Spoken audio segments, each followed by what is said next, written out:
Eskerrik asko, egun ondanoi. Eskerrik asko bai gerturatu zeatenoi eta baitare pantailaz beste alde konektau zeatenoi. Gaur daukeu Gipuzkoa Talenten bosgarrengo edizioen, bosgarrengo urtien aurkezpena. Askotan esan ohi da, ze balore ehansten deun administrazio bezala, eta nik uste dut balore garrantzitsuenetako baten artien daola testu inguruek sortzie, inguruniek sortzie, eta hor konektatzen laguntzie bai personak, bai enpresak, bai erakundiek, eta precisamente lan hontan, testu inguru sortze hontan, eta konexio horiek sortze hontan, datza Gipuzkoa Talenten oinarrile eta helburuen.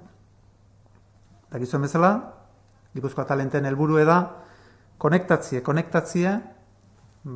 hemendik kanpo, dauzkeun profesional hainbat eta hainbat, ondo kualifikauteko profesionalak, esperientzia internazionala daukeben profesionalak, eta nahi ditugu konektau gure lurraldeko enpresaik hoberenakin. Aurten, egoera medio pixkat aldaketa bat izango deu, eta lehenengo aldiz, gehien bat, formatu teknologikoen ingo deu, formatu telematikoen, eta 4 egunetan zatikatuko deu, aktibidadien arabera. Esan baita ere, ja dauneko 30 enpresa baino gehiago dauzkeula, eta hor izango diela, baina alare, oraindik batematek izen eman nahi balu, eta parte hartu nahi balu, gipuzkoatalent.eus helbideen dauke aukera, bai apuntatzeko, bai ikusteko, agenda bertan daukezue baitare, eta dudei gabe aukera paregabia daukezuen. Prentza aurreko notan dauzketzue, informazio ezberdinek, baina bai nahi nituzke, askotan talentuei buruz hitz egiten da, eta talentuen inguruen bai nahi nuke, pixkat behintzat idea batzuk, sailkatu idea batzuk, oinarri bezala jarri. Askotan esaten dugu, ekonomi indartsu bat beharrezkoa daukeula, etorkizuneko ongizate mailai eusteko. Ekonomi indartsu baten bitartez, kalitatezko enpleguen bitartez, gai izango gehalako gure zerbitzu publikoek finantziatzeko, eta zerbitzu publiko horiei esker gai gehalako gure ongizate mailai eusteko. Hortako, lurralde lehiakorra izan behar dugu, eta lurralde lehiakorra izateko personak behar ditugu, talentuzko personak, prestautako personak, eta benetan kualifikazio altuko personak. Eta hortako, guretzako talentu zitzeiten deunien, gaitasun eta zitzeiten deunien, talentu bezala definituko genuke 3 gain, 3 aspektun batura. Alde batetik izango litzateke, noski, gaitasunak, baina beste aldetik baitare jarrera eta baitare balioak. Gaitasun eta zitzeiten deunien, kualifikazio eta zaigea, eta egia esan kualifikazioako ezinbesteko da, epe luzeko kualifikazio ikuspegi batekin, konpromesu ezberdinek. Erakundien konpromesue, dudai gabe, eta nik uste dut urtetan, erakunde ezberdinek konpromesu oso sendu edaukeula gure herrien, gure gaztien eta gure personan kualifikazioekin, baina baitare beharrezkoa da personan konpromesue, ze hemendik aurrera bizitza osuen prestatzen joan behar deu, dudai gabe, eta beharrezkoa daukeu baitare enpresan konpromesue. Enpresak eskaini eta jarri behar dituztelako, behaien taldien eta behaien personan esku, ez baliabide bakarrik, baizik eta baitare bizitza profesional hortan eta garapen personal hortan eraikitzen juteko bideek. Jarreran inguruen, nik uste dut baitare garbile dala, eta guretzako talentuen barne dago. Jarrera bezala, noski elkarlaneko jarrera, benetan guk partekatzen deun modelo, gure Gipuzkoako modelu hontan, elkarlaneko base hori, elkarlaneko betiko oinarri hori, guretzako oso naturala da, berrikuntzako joera, noski beti izan behar gea nolabait etengabeko berrikuntza hortan, eta etengabeko hobekuntza hortan bultzatzen joan behar duen personak, eta baitare goxia izan behar deu gauzak egiteko. Beraz, talentutaz hitz egiten deu gaitasunetaz, talentutaz hitz egiten deu jarrerataz, baina baitare talentutaz hitz egiten deu balio batzutan oinarritutako, balio etiko batzutan oinarritutako, lurraldekiko konpromezu batekin, hau da, balore horiek, lurraldien konpromezuek, eta konpromezu epe luzeko ikuspegiko konpromezu batzukin. Eta egia esan, aipatu ditugun, bai gaitasun, bai jarrera, bai balio hauek die baitare, ez personai bakarrik, baizik eta enpresa ere eskatzen dilauna. Ze bukaeran, guk ikusten duena da ezinbesteko edala erantzunkidetasuneko erlazio bat. Bai enpresa mailan, bere personakin eta lurraldiekin. Beraz, erantzunkidetasun hortan, ezinbesteko izango dugu baita ere erakartzie, gai izan behar dugu, lurralde bezala, gai izan behar dugu gure enpresak baita ere, proiektu, benetan punta-puntako proiektuek mai gainen jartzeko, talentu eta gaitasun hori danak erakartzeko, baina gai izan behar dugu baita ere, bertan dauku talentu ez zaitzeko. Bi gauzak, ezinbesteko izango ditugu, benetan lurralde lehiakorra izan nahi badeu. Ze lurralde lehiakorra izateko, personak beharrezkoe ditugu. Askotan hitz egiten da, oain, egoera honek, lehenotik gauzkendun transformazio batzuk pixkat azeleratu egin ditula. Transformazio horiek, eraldaketa horiek ezinbestekoek izango die ematia, benetan nahi badeu gure ongizate maila babestu eta epe luzea mantendu. Eta hortako, personak behar ditugu. Eta persona hauek izango die, Gipuzkoa talenten parte hartzen duen personak, eta baita ere gure enpresatan dauden personak, izango die oinarri eraldaketa horiei aurreiteko eta beraz gure ongizate maila defendatzeko. Bukatzeko, dakizuen bezala, gure helburu estrategikoa da Gipuzkoako lurraldi izatie desberdinkeri gutxieneko lurraldien. Eta askotan esan dugu hortako, eta lehen aipatu dut, ezinbesteko izango dela ekonomi indartsu bat, eraikitzie ekonomi indartsu bat izatie. Eta hau da, oain gauden egoera eta gaur eguneko, gaur egun dauzkeun, ongizate maila iritsi gehan modue. Aurreko belaunaldiek, behaien ekintzailetasuna, behaien indarra eta behaien lanai esker, gaur egun dauzkeun infrastrukturak eta dauzkeun zerbitzuek. Eta etorkizuna behirare, errezeta beha izango dugu. Beti, kalidadezko enpleguen bitartez, beti lurralde lehiakor bat izateko helburuekin. Eta gure aldetik, Gipuzkoako aldundi aldetik, hortan apustu iten segitzen dugu, sinisten dugu hortan, sinisten dugu, badeula geure eredu bat, Gipuzkoako eredu bat, eta hortan jarraituko dugu, kualifikazioen inguruen, hor jarraitzen dugu, Talentia Skills, Fellows, programa ezberdinen bitartez, jarraitzen dugu, gure ustez, balore erantzi importanti da nontan, hau da, konektatze hontan eta tekstu inguru sortze hontan, Gipuzkoa talent bezalako ekitaldi eta esandako testu inguru horiek sortzen, eta etorkizuna bira, dudaik ez daukeu, hau dala bidea eta bere emaitzak emango ditula. Nahi bazue, si queréis, comentaba en euskera que hoy presentamos la 5ª edición de Gipuzkoa Talent. Hablaba de que muchas veces, cuando se habla del valor añadido de la administración, para mí hay un valor que yo creo que no valorizamos suficientemente y no lo ponemos encima de la mesa, y es el de crear contextos y el de conectar personas, el de conectar instituciones y el de conectar empresas.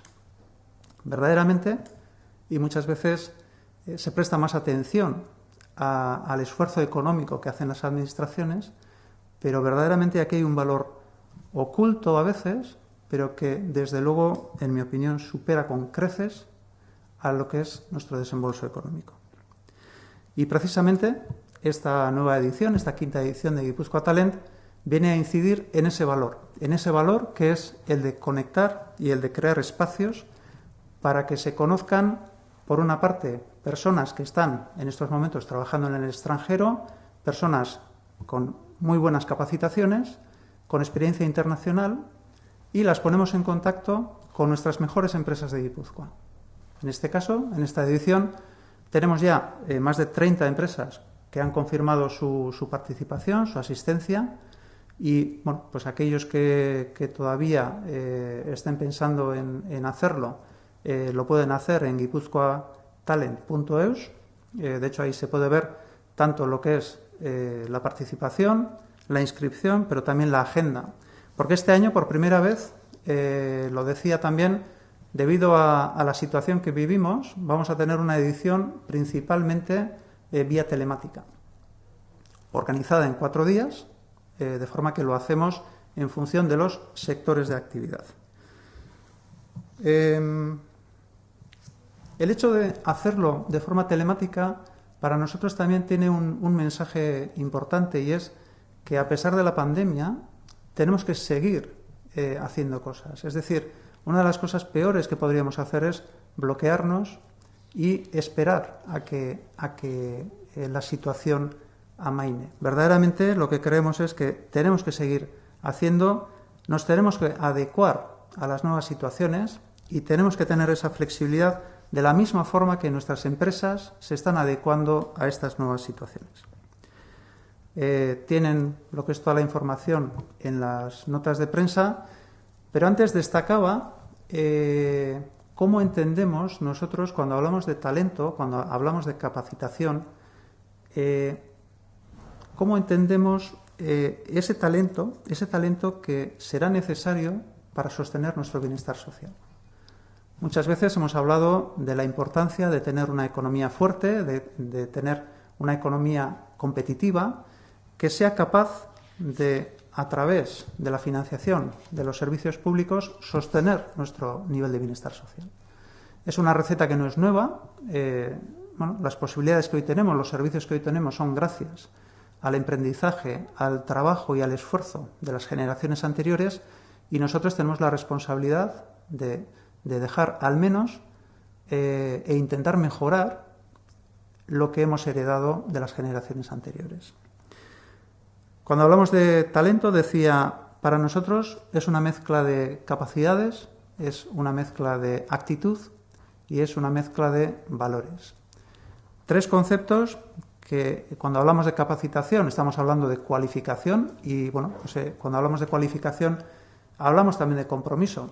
Compromiso por parte de las instituciones, yo creo que de sobra conocida y desde luego invertimos desde hace muchísimos años por parte de los distintos niveles institucionales en la cualificación y yo creo que ahí están los resultados, pero es necesario también un compromiso personal porque sin duda estamos en una vía de capacitación continua, de aprendizaje continuo a lo largo de la vida profesional, por tanto es necesario el compromiso personal, de la misma forma que es necesario el compromiso por parte de las empresas de definir, de poner los medios y los itinerarios formativos para que las personas que componen el proyecto, para las personas que integran ese proyecto empresarial, tengan la oportunidad de verdaderamente seguir creciendo tanto profesionalmente como personalmente.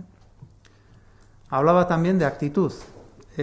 Cuando hablamos de actitud, pues sin duda, cuando nosotros definimos nuestro modelo Gipuzkoa, definimos un modelo Gipuzkoa que se fundamenta en la participación, que se fundamenta en la colaboración, es decir, aspectos fundamentales desde un punto de vista de actitud, pero que también se fundamenta en innovación, es decir, en una vocación hacia la innovación que nos lleve a esa mejora continua, a un inconformismo que nos haga ser cada vez mejores y nos permita competir en el mundo en la calidad de nuestros servicios. Y sin duda hablamos también del hambre para seguir haciendo cosas, el hambre para hacer y acometer retos de futuro. Y todo ello con una tercera base que básicamente estamos hablando de valores. Para nosotros los valores definen el conjunto de ese talento que buscamos. Valores y principios éticos, con un compromiso hacia el territorio, con una visión a largo plazo y, desde luego, con una pertenencia a una comunidad que, sin duda, entre todos tenemos que ir construyendo de cara al futuro. Y básicamente son los mismos valores que pedimos a las empresas. Es decir, al final lo que abogamos son por relaciones de corresponsabilidad entre las empresas y las personas que configuran y que participan en ese proyecto empresarial. Es necesario que no solo seamos capaces de definir, de diseñar proyectos de futuro que atraigan talento, sino que debemos destinar esfuerzos importantes también a cuidar del talento que tenemos hoy en día, porque al final lo que está clarísimo es que necesitamos personas cualificadas, necesitamos personas con el talento, tal y como lo entendemos, para acometer las transformaciones, para acometer los retos de futuro, para que sigamos siendo un territorio competitivo y sigamos teniendo esa economía fuerte que es la que nos va a asegurar nuestro modelo de bienestar social. Para terminar, bueno, como decía, hablamos de que nuestro objetivo prioritario, nuestro objetivo estratégico es que Guipúzcoa sea uno de los territorios de menor desigualdad. Hablamos de Europa, pero hablar de Europa es hablar del mundo. Y para ello, otra vez incidir en esa economía fuerte. Es una receta, la misma receta que nos ha traído a la situación en la que estamos. Y es la misma receta en la que tenemos que seguir invirtiendo. Una receta que se basa en las personas, en el compromiso y en esa visión a largo plazo.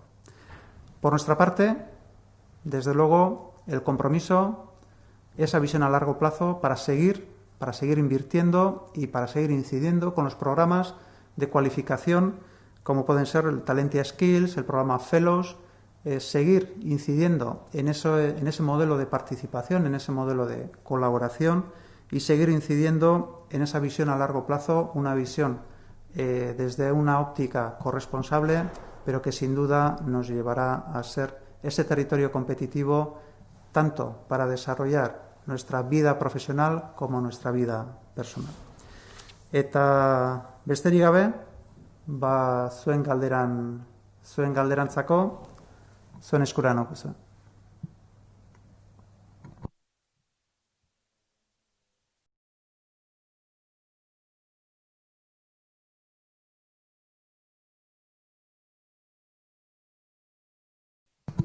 Oso ondo, galderik ez badago, eskerrik asko zuen partaidetzagatik eta bueno, seguru nago beste urtebetez behin Gipuzkoa Talenteko ekitaldi hau, benetan ekitaldi garrantzitsu izango dela, ekitaldi politi izango dela eta ahalbidetuko dula lehen esaten genuen bezala konektatzie, personak eta gure herriko enpresak eta beharrak.